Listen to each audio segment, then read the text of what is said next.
अस्सलामुअलैकुम and welcome back. और आज की इस लेक्चर में हम डिस्कस करेंगे राइबोसोम को डिटेल से डिस्कस करेंगे और इस लेक्चर में बहुत सी नई चीज़ें आपको सीखने को मिलेगा। तो चले स्टार्ट करते हैं। राइबोसोम, अगर हम इस वर्ड को देखें तो राइबोसोम दो वर्ड्स की कम्बिनेशन है। राइबो मीन राइबो शुगर, जो कि हमारे पास पेंटोज शुगर है, पाइप कार्बन से बना होता है, और सोम्स मीन बॉडी और बॉडीज़। ठीक है। अच्छा, इनको ये नाम क्यों दिया गया है?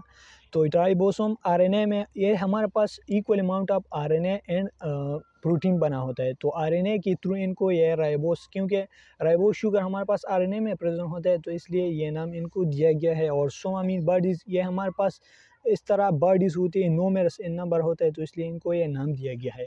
तो चलिए डिफिनीशन की तरफ आते हैं। Ribosome are small dense granular present in cytoplasm in free और attach to external surface of endoplasmic reticulum. यह हमारे पास बहुत स्मॉल होते हैं और ये हमारे पास डेंस होते हैं, मतलब डेंसिटी इनकी होती है, ग्रेनुलर होता है, दानेदार नज़र आता है।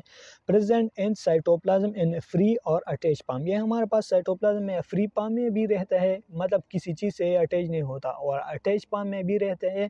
और अटैच पाम में कहाँ रहता है? Endoplasmic reticulum, rough endoplasmic reticulum. Rough इनको इसलिए भी कहते हैं कि इसमें हमारे पास राइबोसोम अटैच होते हैं, तो ये हमारे पास इनको इसलिए कहते हैं। अच्छा, अदर जो नेम है इनको इंजन ऑफ सेल और फैक्ट्री ऑफ प्रोटीन इनको कहते हैं। और फैक्ट्री ऑफ प्रोटीन इनको इसलिए कहते हैं क्योंकि हमारे पास प्रोटीन बनाते हैं। और इंजन ऑफ सेल इसको इसलिए कहते हैं क्योंकि प्रोटीन हमारे लाइफ के लिए बहुत इंपॉर्टेंट है। सेल मेम्ब्रेन में हमारे पास 60 to 80% प्रोटीन प्रेजेंट होता है, तो इसलिए सेल का जो मोस्टली एरिया है हमारे पास प्रोटीन से बना होता है, तो इसलिए इनको इंजन ऑफ सेल, मतलब ये सेल को चलाता है। ठीक है।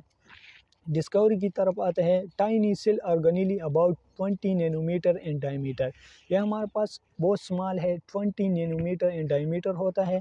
और ये हमारे पास first of all studied by Palade, एक साइंटिस्ट था, इन 1955 थ्रू सेंट्रीफ्यूगेशन। सेंट्रीफ्यूगेशन के थ्रू इनको डिस्कस किया गया था। एक मशीन होता है जिससे हम आइसोलेट करते हैं, मतलब मुख्तलिफ चीज़ें। ठीक है, इनको भी हमने डिटेल से डिस्कस की है सेल टेक्निक में। ठीक है। अच्छा, सेंट्रीफ्यूगेशन में ये है हमारे पास कुछ कितना ग्रेविटी लेता है, तो 1,50,000 ग्रेविटी अगर हम अप्लाई करें फॉर 3 आवर्स, बहुत टाइम लेता है क्योंकि बहुत स्मॉल है, और लास्ट में हमारे पास ये आइसोलेट होता है। ठीक है। अच्छा, नोमेरस इन नंबर, बहुत ज़्यादा है नंबर में, और ये हमारे पास 25% मास ऑफ सेल ये हमारे पास काउंट करता है। मतलब ड्राई जो मास ऑफ सेल है, वाटर के अलावा ड्राई, मतलब ऑर्गेनिज्म जो इसमें आती है। ठीक है। तो 24% ये 100% में ये कंक्लूड करता है राइबोसोम, मतलब नोमेरस इन नंबर प्रेजेंट होते हैं। ठीक है। केमिकल कंपोजिशन की तरफ आता है।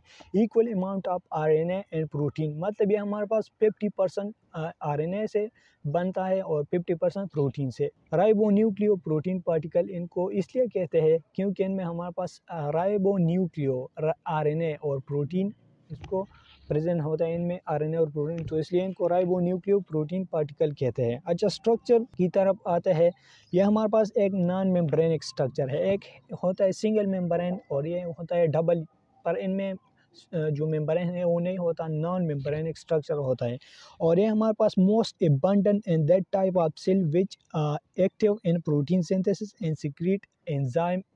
फॉर एग्जांपल पेंक्रियास हो गया, ये हमारे पास वहाँ ज़्यादा प्रेजेंट होता है जहाँ वो सेल एक्टिव होता है प्रोटीन सिंथेसिस में, मतलब वो सेल ज़्यादा एक प्रोटीन बनाता है, तो वहाँ ये प्रेजेंट होता है। फॉर एग्जांपल पेंक्रियाज में हमारे पास एंजाइम ज़्यादा प्रोड्यूस होते हैं, और एंजाइम प्रोटीन इन नेचर है। ठीक है। तो प्रोटीन से बने होते हैं, तो इसलिए वहाँ ये राइबोसोम जो है वो हमारे पास मोस्टली ज़्यादा प्रेजेंट होता है। अच्छा, इनका सिंथेसिस किस जगह होता है, मतलब राइबोसोम कहाँ सिंथेसाइज होता है, तो ये हमारे पास न्यूक्लियोलस ऑफ सेल, ये हमारे पास एक न्यूक्लियस हो गया, तो इनके जो सेंट्रल पार्ट है इनमें हमारे पास एक डार्क स्टेन होता है। स्टेन एक, मतलब हमको एक इस तरह एक दिखाई देता है, एक डार्क सा स्ट्रक्चर, डार्क स्टेन, एक डार्क कलर का। ठीक है। तो इनको न्यूक्लियोलस कहते हैं, और ये हमारे पास वहाँ सिंथेसाइज होता है और फिर वहाँ से आके बाहर साइटोप्लाज्म तक आ जाता है। ठीक है। अच्छा, फ्री पाम में ये हमारे पास साइटोप्लाज्म में प्रेजेंट होता है, और प्री फार्म में जो प्रोटीन ये बनाता है इनसे हीमोग्लोबिन बनता है, क्योंकि हीमोग्लोबिन हमारे पास एक ग्लोबुलर प्रोटीन है जो कि यंग आरबीसी में प्रेजेंट होता है, ठीक है।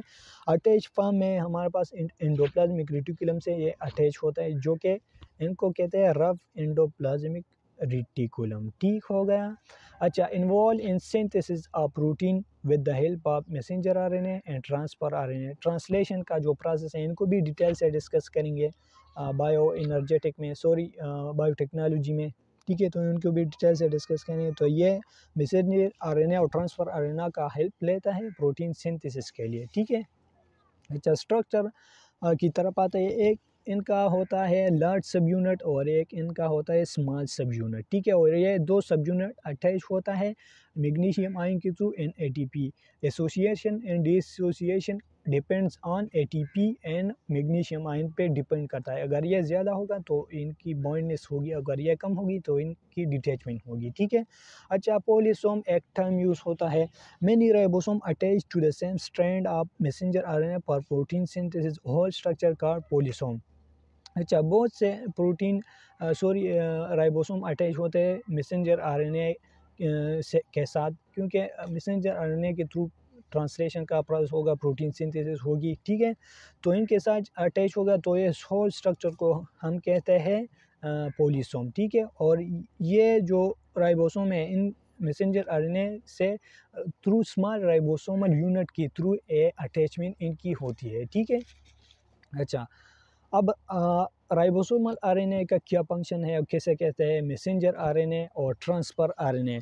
तो राइबोसोमल आरएनए हमारे पास राइबोसोम बनाते हैं, क्योंकि 50% of ribosomal RNA ribosome 50% ribosomal RNA से बना होता है। Framework of ribosome catalytic activity भी इनकी होती है, मतलब रिएक्शन भी करवाते हैं, पेप्टाइड बॉन्ड बनाता है, ठीक है। Messenger RNA single stand RNA होता है और ये हमारे पास कोड बनाता है। मैं code from specific amino acid codon वगैरह ये जो चीज़ें हैं इनको भी डिटेल से डिस्कस करेंगे, और इनकी कोड की फिर एक्सप्रेशन होती है और फिर इनसे हमारे पास प्रोटीन बनते हैं, ठीक है।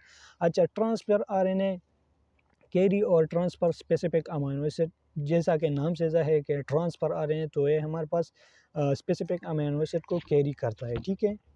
अच्छा, स्मॉल सब यूनिट और लार्ज सब यूनिट, तो इनकी क्या क्या फंक्शन है, लार्ज की क्या है, स्मॉल की। तो स्मॉल सब यूनिट हमारे पास डिकोडिंग करता है। अब डिकोडिंग किसे कहते हैं, हमारे पास अमाइनो एसिड से प्रोटीन बनेगा तो इनकी पेप्टाइड बॉन्ड बनेगी, फिर प्रोटीन इनसे फॉर्म होगा। तो अमीनो एसिड की हमारे पास इंफॉर्मेशन को ये डिटेक्ट करेगा, रीड करेगा और फिर इनसे कोड बनाएगा, तो फिर इनसे प्रोटीन बनेगा, ठीक है। और लार्ज सब यूनिट हमारे पास कैटालिटिक एक्टिविटी में जो है इनका फंक्शन है पेप्टाइड बॉन्ड बनाता है, ठीक है। कैटालिटिक मतलब रिएक्शन करवाता है, पेप्टाइड बॉन्ड अमीनो एसिड के बीच में बॉन्ड बनाता है, तो इनको पेप्टाइड बॉन्ड कहते हैं। ये इसको भी डिटेल से डिस्कस करेंगे आगे जाके, ठीक है। अच्छा, types on the basis of their size and sedimentation and centrifugation. Sedimentation को किस तरह हम कनेक्ट करते हैं। The following types of ribosome are present, ठीक है। अच्छा, 70S एक राइबोसोम होता है जो कि प्रोकैरियोट में प्रेजेंट होता है, और एक 80S यूकैरियोट में। इनका जो स्मॉल सब यूनिट है वो 30 है, और 30S मतलब, और एस जो है ये हमारे पास शेडबर्ग एक यूनिट साइंटिस्ट का नाम था जो कि सेंट्रीफ्यूगेशन में यूज़ किया गया था। और 30 इनका स्मॉल सब यूनिट है, स्मॉल, और लार्ज इनका 5TS है। पर अगर हम इसको प्लस करें तो ये तो 80S आता है। और इस तरह क्यों है, क्योंकि ये तो लॉजिक फिर फॉल्स होगा। तो अगर हम एक डेली लाइफ को देखें तो हमारे पास मार्कर होगा। अब इनका साइज़ क्या है, 10 है ना, फॉर एग्ज़ाम्पल। तो अगर हम इनको इस तरह करें तो ये हमारे पास क्या होगा, 12 होगा, ठीक है।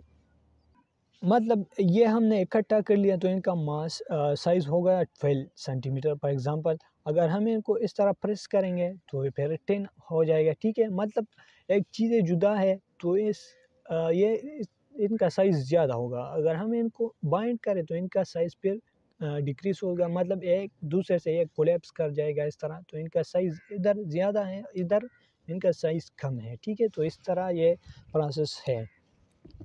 अच्छा, 80S यूकैरियोटिक में प्रेजेंट होता है। इनका स्मॉल सब यूनिट है वो 40S से बना होता है, और लार्ज इनका 60S से बना होता है, ठीक है। अच्छा, नेक्स्ट पेज की तरफ जाते हैं। अच्छा, RNA pound and large subunit are both prokaryotic and eukaryotic is called ribosome. RNA हमारे पास लार्ज सब यूनिट में हमारे पास प्रेजेंट होता है both eukaryotic and eukaryotic and prokaryotic cell ribosome में, ठीक है। तो इनको राइबोजाइम कहते हैं, RNA राइबोसोमल RNA को। और इनको राइबोजाइम क्यों कहते हैं? एक्चुअली ये हमारे पास RNA होता है, बट इनका जो फंक्शन है, राइबोजाइम एक एंजाइम है, ठीक है। ये हमारे पास इनका जो फंक्शन है वो हमारे पास जस्ट लाइक एंजाइम होता है, ठीक है। ये हमारे पास पेप्टाइड बॉन्ड बनाता है और इस RNA को हमारे पास पेप्टाइडल ट्रांसफेरेज एंजाइम भी कहते हैं, ठीक है। Ribozyme peptidyl transferase enzyme RNA को कहते हैं राइबोसोमल RNA, ठीक है। अच्छा, लास्ट में जो चंद चीज़ें हैं वो नोट करें। लाइटेस्ट सेल ऑर्गेनील हमारे पास राइबोसोम है और हेवीएस्ट हमारे पास न्यूक्लियस है, ठीक है। तो ये थी आज की लेक्चर, में थे आपको समझ आई हुई होंगी। मिलते हैं नेक्स्ट लेक्चर में, तब तक के लिए फ़ी अमान अल्लाह, अपना बहुत सारा ख्याल रखिएगा, दुआ में याद रखिएगा। खुदा हाफिज़।